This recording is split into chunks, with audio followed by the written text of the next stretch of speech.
dear students, I heartily welcome you to my YouTube channel Dr. Khyati Vadar. In this video lecture, we are going to discuss about Bhaktakavi Narsimha Mehta University Junagadh BCom Semester 3 Examination November-December 2024 NEP 2020 AEC 3 English Language 3 Model Paper 2024.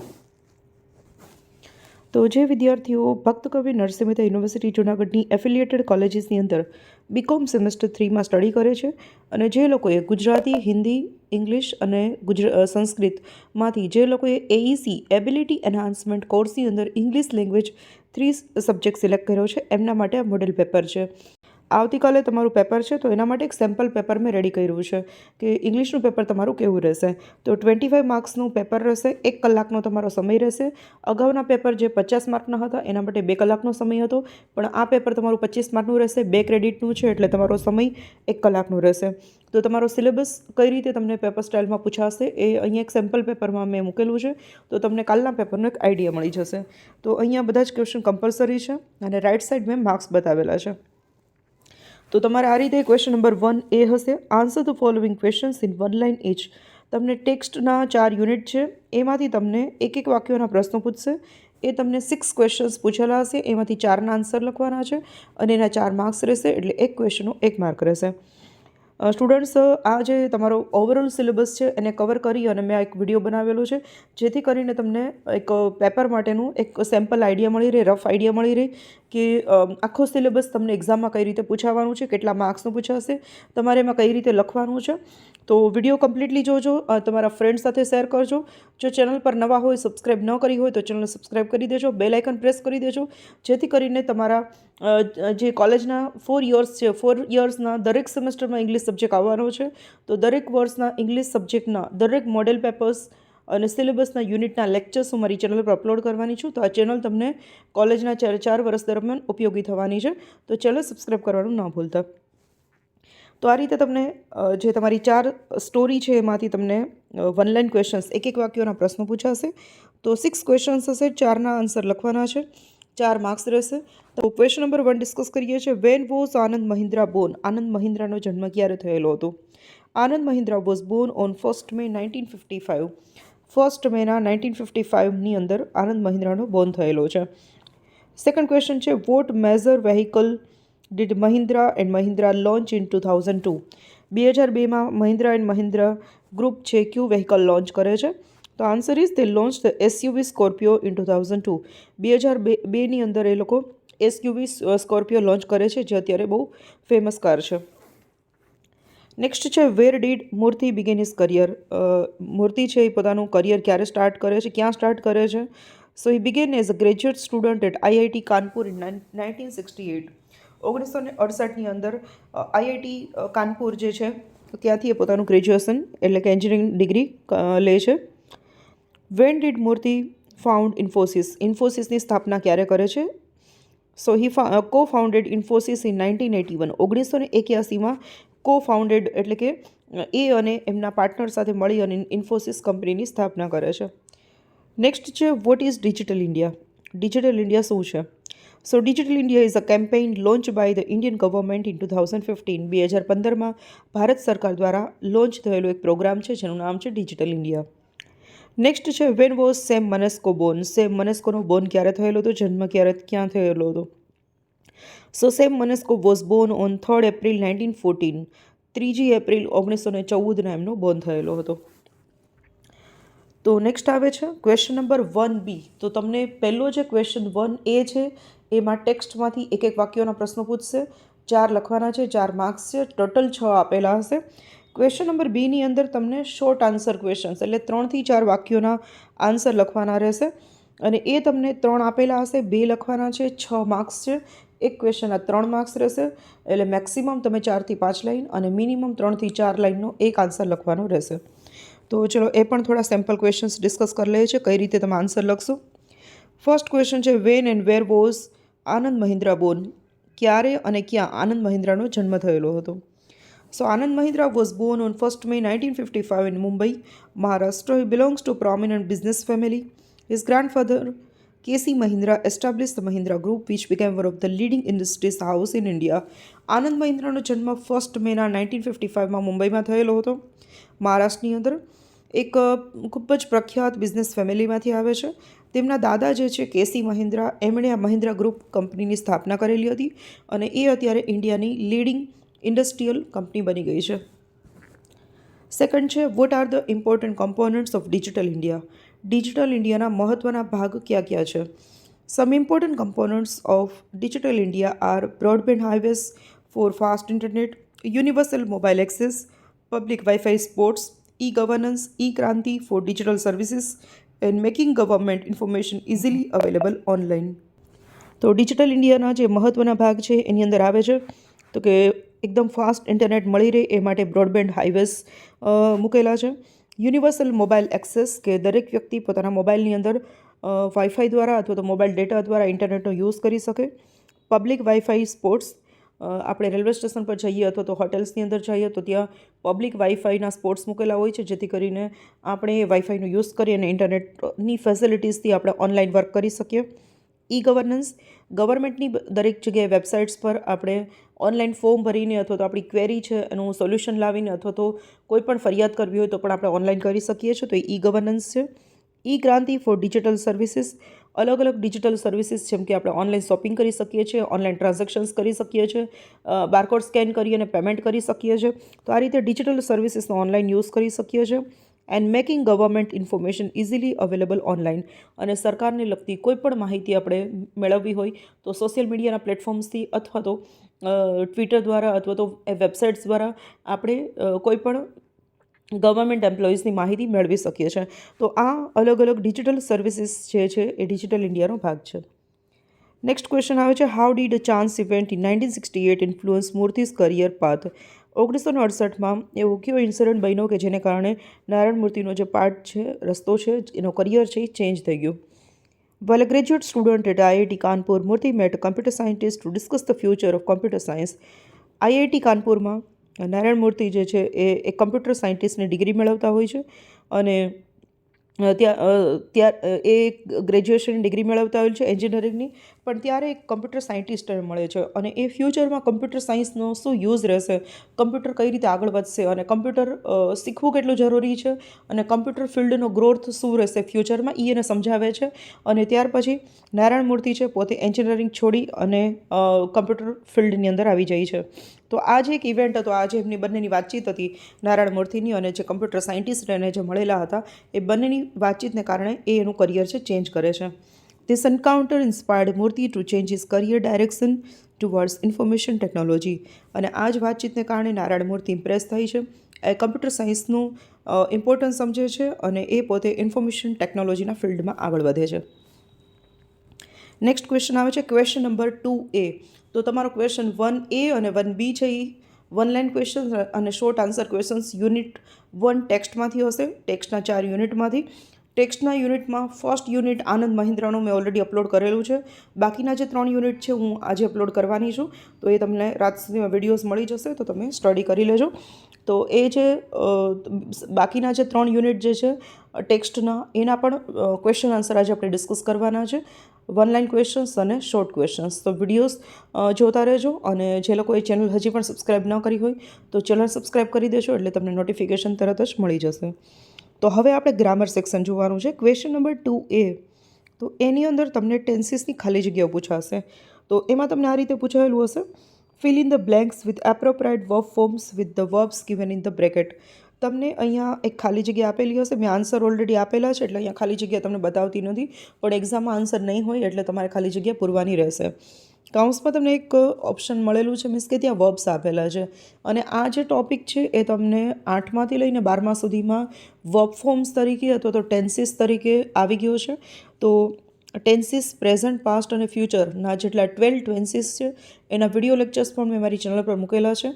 તો તમે મારી YouTube channel પર જઈ પ્લેલિસ્ટમાં જઈ અને B Com semester 3 AEC ઇંગ્લિશનું folder open કરજો, એટલે એમાં તમને બધા જ વિડીયો મળી જશે.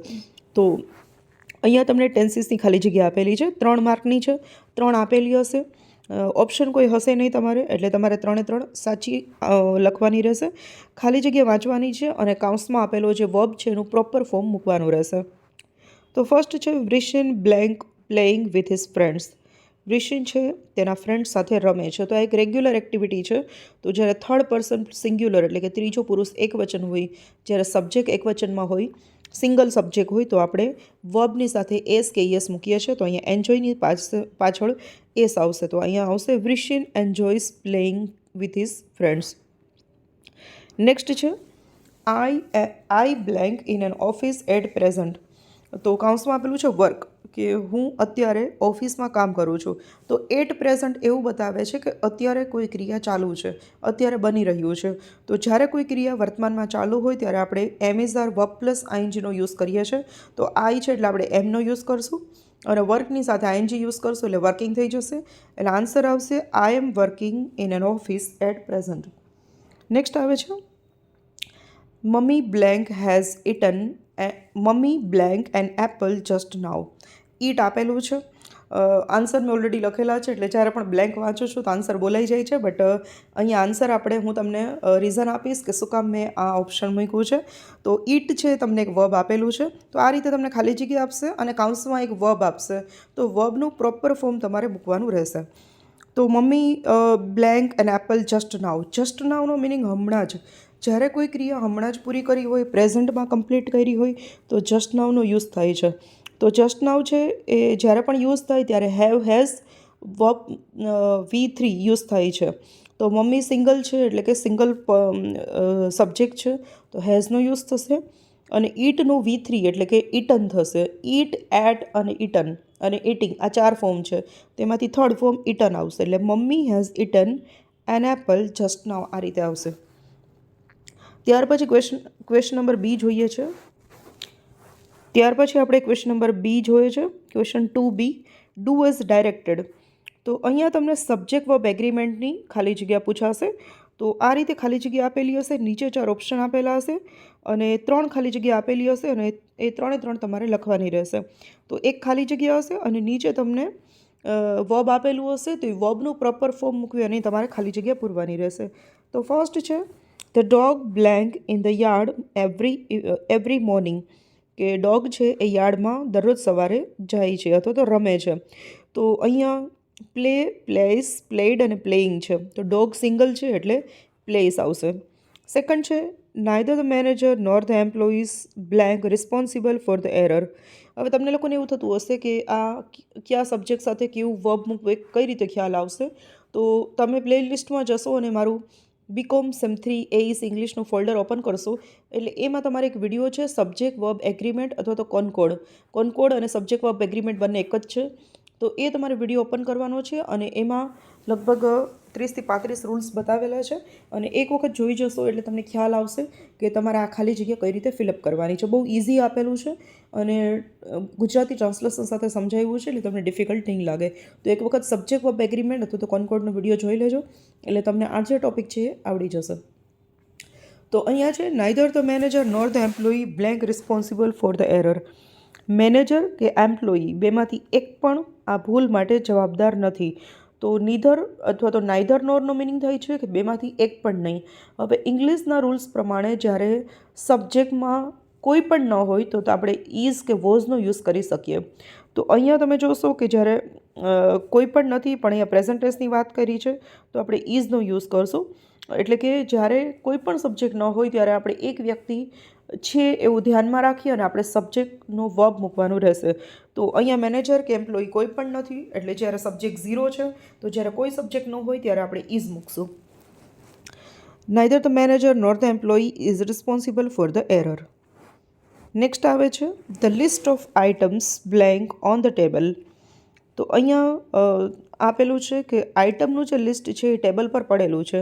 હવે આઇટમ્સ એટલે કે ઘણી બધી વસ્તુઓ, પણ અહીંયા ઘણી બધી વસ્તુઓની વાત નથી કરી પણ લિસ્ટની વાત કરી છે. લિસ્ટ તો એક જ હોય. ફોર એક્ઝામ્પલ તમારે કરિયાણું લેવા જવું છે અને કરિયાણાનું લિસ્ટ મમ્મીએ આપેલું છે અને એમાં તમને 10 આઇટમ લખી દીધી છે કે આ 10 આઇટમ તારે લાવવાની છે.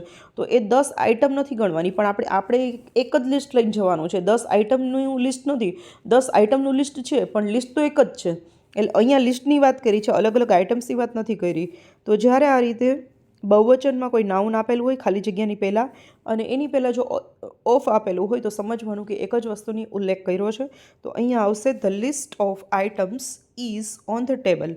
એટલે આઇટમ્સને ધ્યાનમાં રાખીને નહીં, પણ લિસ્ટ એક જ છે એને ધ્યાનમાં રાખીને ઇઝ મૂકશું અહીંયા.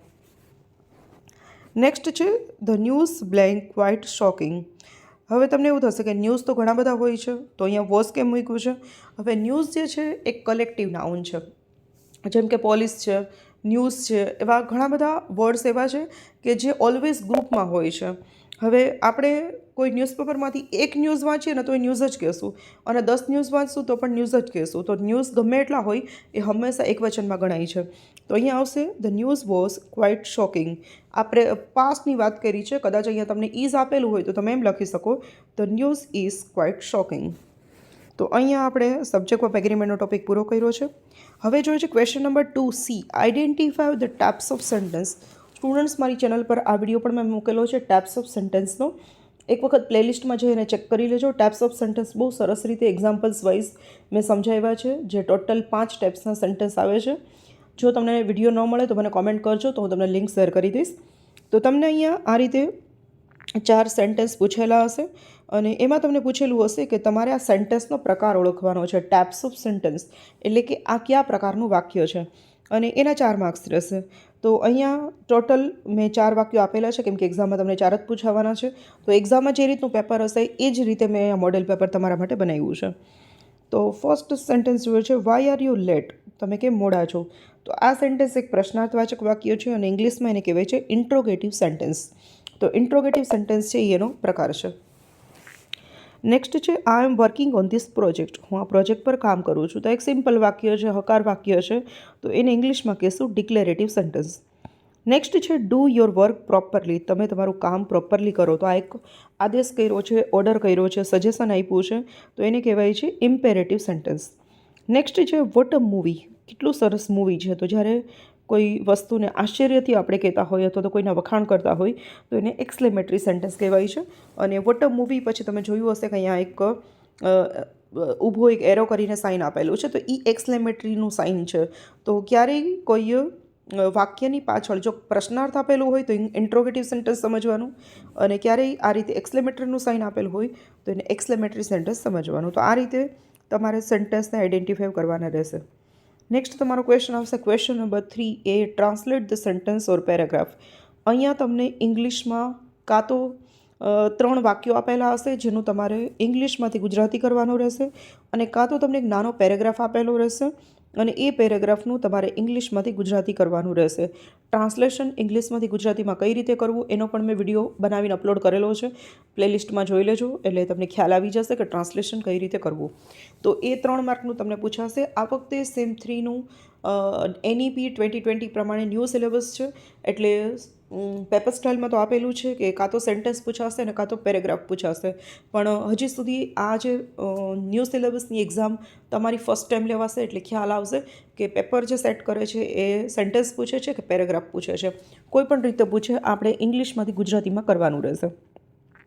તો સેન્ટેન્સ તો બહુ ઇઝી પડે, પણ પેરેગ્રાફમાં થોડું ડિફિકલ્ટ લાગે સ્ટુડન્ટ્સને, એટલે અત્યારે મેં તમને પેરેગ્રાફ સમજાવવાનો પ્રયત્ન કર્યો છે. તો આ રીતે તમને ઇંગ્લિશમાં એક પેરેગ્રાફ આપેલો હશે, 3-4 વાક્યોનો નાનો પેરેગ્રાફ હશે. બહુ સિમ્પલ હશે, એટલું બધું ડિફિકલ્ટ નહીં હોય. તમારે સેન્ટેન્સ વાંચવાના છે, એનું ગુજરાતી મિનિંગ સમજવાનો છે અને એનું ટ્રાન્સલેશન કરવાનું છે, એટલે કે ઇંગ્લિશમાંથી ગુજરાતીમાં ફેરવવાનું રહેશે. પેરેગ્રાફ છે Swami Vivekananda was a great Indian thinker and spiritual leader. તો સ્વામી વિવેકાનંદ વ્યક્તિનું નામ છે એટલે એમને જ રાખશું. સ્વામી વિવેકાનંદ મહાન ભારતીય વિચારક અને આધ્યાત્મિક એક નેતા હતા.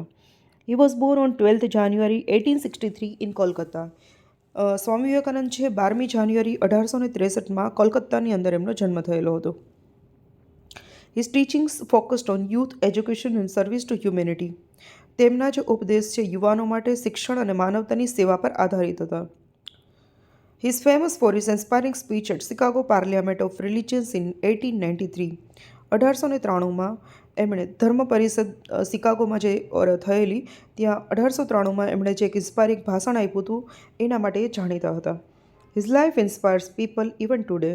અને તેમનું જે જીવન છે આજે પણ આપણે બધાને એટલે કે લોકોને પ્રેરણા આપે છે. તો આ રીતે તમારે ઇંગ્લિશમાંથી ગુજરાતીમાં ટ્રાન્સલેશન કરવાનું રહેશે.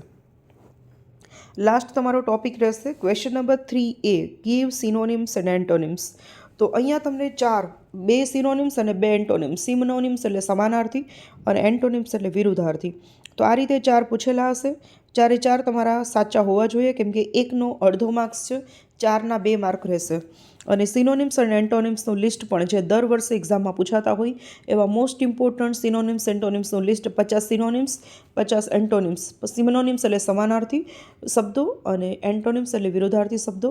એનું લિસ્ટ મેં વિડીયોના માધ્યમથી સમજાવ્યું છે, તો એક વખત વિડીયો જોઈ લેજો.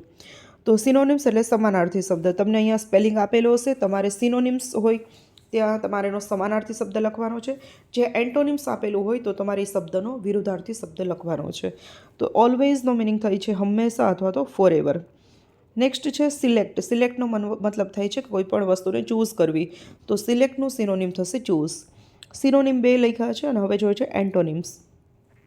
તો એન્ટોનિમ્સ જે છે એનો મિનિંગ થાય છે વિરુદ્ધાર્થી શબ્દ. તો તમને જે શબ્દ આપેલો છે એનો તમારે વિરુદ્ધાર્થી શબ્દ બતાવવાનો રહેશે. તો ઓનેસ્ટ એટલે પ્રામાણિક, ડિસઓનેસ્ટ એટલે અપ્રામાણિક, કરેજ એટલે હિંમત અને ડિસ્કરેજ એટલે ના હિંમત. તો અથવા તો કાયરતા પણ કહી શકીએ અને ના હિંમત પણ કહી શકીએ. તો આ રીતે ક્વેશ્ચન નંબર 1, 2 અને 3 ની તમારે આ રીતે પેપર સ્ટાઇલ પ્રમાણે કાલનું પેપર રહેશે. 25 માર્કનું પેપર રહેશે. એમાંથી તમારે પાસિંગ 9 લાવવાના છે. બટ આપણે જેમ બને એમ એટલી તૈયારી કરવાની છે કે 20થી 24 કે 25 વચ્ચે માર્ક્સ આપણા આવે, કેમ કે તમે લોકોએ ખૂબ સરસ તૈયારી કરી હશે. સેલ્ફ કોન્ફિડન્સ રાખવાનું છે. પેપર મારું ખૂબ સારું જશે. હું સરસ રીતે લખીશ. અક્ષર ખૂબ સારા કરવાના છે. ચેક નથી કરવાની. થોડી સ્પીડ રાખવાની છે. બસ આ બધી વસ્તુઓનું ધ્યાન રાખશો તો તમારું પેપર ખૂબ સારું જશે. એક્ઝામનું પેપર તમારે કઈ રીતે લખવું એનો પણ વિડીયો મેં મારી ચેનલ પર મૂકેલો છે અને એ જ આ તમારા બીકોમ સેમ 3 AEC ઇંગ્લિશના ફોલ્ડરમાં છે. એક વખત જોઈ લેજો કે તમારે પેપર કઈ રીતે લખવું.